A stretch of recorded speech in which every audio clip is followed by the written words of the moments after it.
Hey, this is Stacy from the blog site whattheeverlovinghow.com. The other day I posted a video called Abuse, the Hard Truth, and somebody asked me if I had any advice for someone freshly coming out of an abusive relationship, and I do.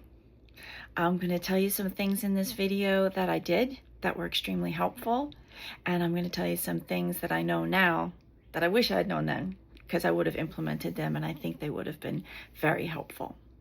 So first off, if you're coming out of an abusive relationship, I want you to know just how amazing you are and how courageous you are. At this point in the game, you probably don't even conceive of the courage and strength it took to get out. But it did, and you did it. So all the praise in the world to you for being that courageous. Now, the first thing that you need to do, very first thing, is you have to have massive amounts of compassion for yourself. Like the kind of compassion you'd have if you had just found a lost puppy with a broken leg. Like that kind of compassion. You need to be kind, gentle, and patient with yourself. More to that in a moment. The next thing that you need to do that I attempted and wasn't overly successful was go no contact with the abuser. Now, my ex-husband had a narcissistic personality disorder, and the person asking me the question referred to their abuser as narcissistic also.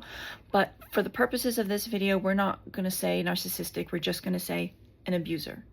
Whether they had a narcissistic personality disorder or whether they're just a massive dickwad, if they abused you, we're just going to say abuser, okay?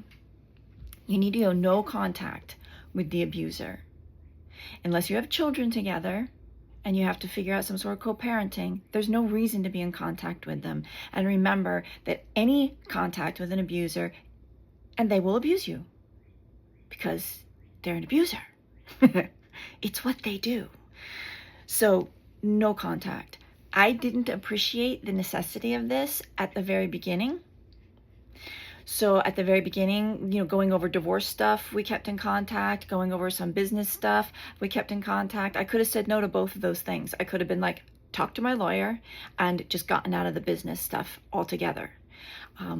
But he didn't understand the necessity of no contact. And I'll tell you what happened.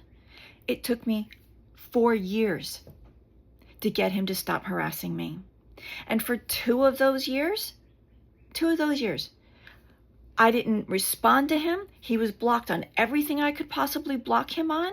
And I didn't respond at all. And it still took 2 more years to get him to stop harassing me. So any and all contact with them is gonna hurt you. So no contact. And don't feel guilty about it. Matter of fact, you might feel guilty at first, then you'll get angry, and the no contact will be easy. So trust me on that one. Next, so number 3, you're going to want to handle your emotional flashbacks. I'm not going to explain them all, what they mean here, but I'm going to lead you to sources that can explain it and can give you techniques to overcome them. Okay? You're in a very highly emotionally dysregulated state at the moment. And you need some techniques to help you with that. If you go to Richard Grannon on YouTube, Grannon, I'll put these links below. Go to his videos. In the search bar on his videos, put emotional flashbacks in, and you'll get some help there. He also has a website by the same name, and there are pay-for courses there. So depending on your financial situation, you can get the information for free, or you can do some coursework. Next, I'm just checking my notes down here. Next, I want you to try somatic exercises. I didn't know about these until recently. So somatic exercises are these like super, super gentle, simple, slow exercises that show your body and your nervous system that you're safe now. They're so simple, and they're so kind of like feel like you're not doing anything, but they're messaging your body and your nervous system that you're safe now. Because what's happened is when you're in an abusive relationship, your stress levels are up here in fight, flight, freeze, or fawn. And then when you get out, your stress level is down to about here. Only problem is down here below the camera, down here, right?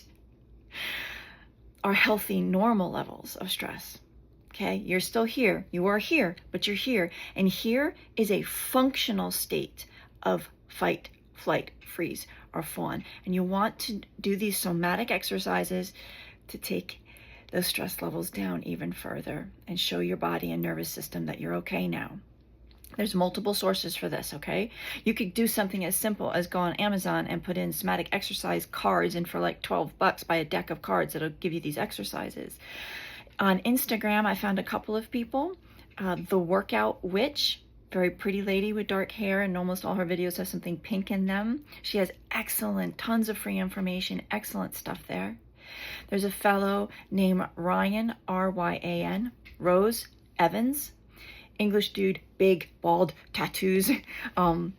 He has a really great information on his Instagram. And then here on YouTube, there's a lady named Irene Lyons, L-Y-O-N-S. And she has some great information about your nervous system and how to help it feel safe again. Okay, after that, one thing I did immediately after leaving my ex, because I knew I was bonkers, was get a coach. Or you could get a therapist. So there's a couple of coaches here on YouTube. I'm going straight to my notes for this. There's a Michele Nieves, and there's Stephanie Lynn. Both of them are coaches for helping people recover from specifically narcissistic abuse or any abusive relationship. You could check them out. They've also have a lot of free information on YouTube. Or you could get some therapy. You could go to betterhelp.com, goodtherapy.org, findatherapist.com. I myself have not had a lot of success with finding a decent talk therapist, traditional talk therapist. However, it is extremely helpful, whether it's a therapist or a coach, to have someone who can reliably be present for you and let you know things are going to be okay, and hear all the things that you need to express in a non-judgmental way, and usually see patterns that you don't see. So try to get a coach or a therapist if you can afford one. And then you're going to need personally to work on your inner critic, that little voice in here that constantly is telling you not nice things, to back to my point about showing yourself kindness and compassion. So there's a little voice inside of you, and if you were in an adult abusive relationship, I can guarantee you that somewhere in your childhood, between 0 and 8 years old, there was some level of toxicity, dysfunction, abuse, trauma that is now, it repeated itself through the adult abusive relationship. So what's happened there, and I say that because what's happened there is that you've internalized the abuser. So even when there's not someone abusing you in your life, you've got a little voice in there abusing you, saying not nice things, keeping you upset and dysregulated. So you're going to want to get a handle on that. And that is another one where you could go to Richard Grannon, go to his YouTube, go to his videos, hit the search bar, put in inner critic, and there'll be some great information, free information in there. Again, there's courses you can pay for on that on his website, but if you want some free information, go there. Then, when those things are done, okay, and you've settled down a little bit, we're going to want to go back to that childhood stuff. Whether you call that inner child work or reparenting or shadow work, whatever it is, you're going to want to go back there. Because what happens is when you're a child, you are literally in a theta wave state. You can look that up. What that basically means is you're literally absorbing everything that's happening to you from the time you're 0 to about 7 or 8 years old. You ever notice how like little kids, if there's 3 languages spoken in the home, they can just like speak all 3 languages without ever having picked up a book or tried to learn it? It's because they're absorbing it. And so when bad things happen to you when you're a child, you literally absorb them. And because it's so painful, some things are so painful The child is not capable of dealing with that. And so that you take the pain as a child and you put it up on a shelf to be dealt with later. And it'll keep dropping off the shelf and hitting you on the head until you willingly take it off the shelf, put it in the light of day, and love on it a little bit. Okay? To help in that, I really enjoyed the book, The Completion Process, and have used that process many times digging into my childhood and what brought me to the point where I would live with an abusive man for 20 years, because there was reasons for it. Really helpful. And aside from the process itself being helpful, it teaches you to trust yourself. And that's super important. There are also therapists that do that. You can look that up online, the completion process. And if you want to get a therapist who specifically does that. And then lastly, what I'd like to tell you is get a little healthy habit.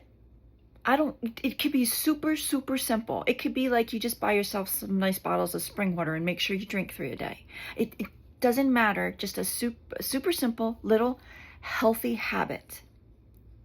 And I say this because, like the somatic exercises I said before, send messages to your nervous system. A little healthy habit sends you messages that you care about you enough to do that little healthy habit.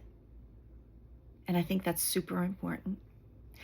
So for starters, you've got some sources, you've got some things you can do.